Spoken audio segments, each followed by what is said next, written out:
한국에서 일본으로 건너가 거대 야쿠자 조직의 우두머리가 된 인물이 있다. 그의 이름은 양원석이며 그가 결성했던 조직은 사륙의 군단이라고 불릴 만큼 악명 높았다고 한다.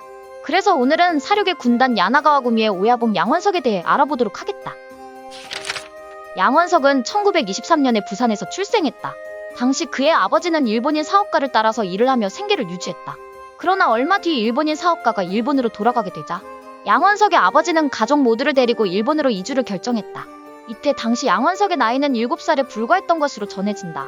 이후 일본에 정착한 양원석은 일본인 친구들에게 심한 괴롭힘을 당했다. 하지만 그는 괴롭힘을 당할 때마다 참지 않고 맞서 싸웠다고 한다. 이로 인해 양원석은 동네 제일교포 또래들 사이에서 리더 역할을 했으며 이때부터 길거리에서 싸우는 일이 많아졌다고 한다. 양원석은 머리 회전이 빠르고 싸움을 잘했기 때문에 동네에서 따르는 친구들이 많았다. 하지만 그는 여전히 일본인으로부터 무시와 차별을 받았다고 한다. 이후 2차 세계대전이 끝나자 양원석과 그의 가족들은 한국으로 귀국이 예정되어 있었다. 그러나 그는 귀국 당일 일본 불량배들과 싸움에 휘말리는 바람에 귀국선을 놓쳤다고 한다. 이후 혼자 남은 양원석은 먹고 살기 위해 각종 범죄들을 저지르기 시작했다. 또한 당시 그는 마음 맞는 친구들과 함께 불량서클을 결성했다. 이때 이들은 일본의 암시장과 항구들을 돌며 돈이 되는 일이라면 무엇이든지 했다고 한다. 이후 양원석은 일본 암시장을 장악한 야쿠자들의 의뢰를 받는 등 제법 세력을 떨친 것으로 전해진다. 양원석은 돈 되는 일이라면 무엇이든지 했기 때문에 주변의 소규모 야쿠자 조직과 충돌하는 일이 빈번했다. 그러나 양원석은 이를 개의치 않고 세력을 점점 더 넓혀 나갔다고 한다.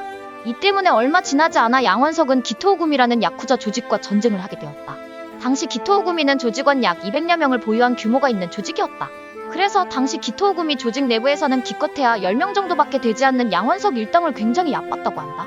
그러나 양원석과 그의 친구들은 거침이 없었다. 당시 양원석은 친구들 7명을 데리고 기토오구미의 사무실로 쳐들어갔다. 그런데 이때 기토오구미의 사무실에는 약 100명 정도의 조직원이 상주해 있었다고 한다. 이후 양원석 일당과 기토오구미 조직 간의 전쟁이 벌어졌다. 당시 100대 8이라는 말도 안 되는 전쟁이었지만 양원석 일당은 기토오구미 조직원 절반 정도를 박살내고 전쟁에서 승리했다고 한다. 이때의 사건으로 양원석은 형무소 신세를 지게 되었지만 일본 전역에 자신의 이름을 알리는 계기가 됐던 것으로 전해진다. 양원석 일당은 기토구미와의 100대 8이라는 전설적인 싸움으로 인해 일본 전역에서 사륙의 군단이라는 별명을 얻게 되었다. 또한 당시 이들의 명성을 들은 젊은 청년들이 전국에서 몰려들었다고 한다.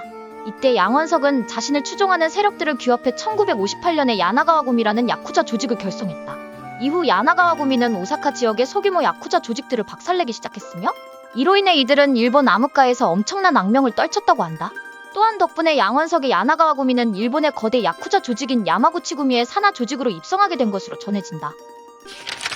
양원석은 야마구치구미의 산하 조직으로 들어간 후 더욱 이름을 날렸다. 당시 야마구치구미와 메이오카이 조직 간의 대규모 전쟁이 벌어졌는데 이때 양원석이 이끄는 야나가와구미가 전쟁의 선봉에 서서 활약했다고 한다. 이후 야마구치구미에 밀리던 메이오카이는 야마구치구미의 항복을 선언했고 핵심 간부 15명이 자신의 손가락을 잘라 야마구치구미에 바치며 전쟁은 마무리되었다. 당시 이때의 활약으로 양원석은 야마구치구미의 직계 조직으로 승격했으며 이후부터 양원석이 이끄는 야나가와구미는 전쟁이 벌어지면 항상 선봉장 역할을 하며 악명을 떨친 것으로 전해진다. 양원석의 야나가와구미는 점점 세력이 커지며 전국에 70여 개의 산하 조직을 둘 만큼 거대 조직이 되었다. 하지만 이후 야나가와구미는 1969년에 실시된 대대적인 단속으로 인해 핵심 조직원 다수가 잡히게 되었다. 이때의 단속으로 양원석도 함께 잡혀 들어간 것으로 전해진다. 이후 양원석은 감옥생활 도중 자신의 조직에 대해 해체를 선언했는데 알려진 바로는 감옥생활 도중 제일교포 소녀로부터 온 편지 때문이라고 한다.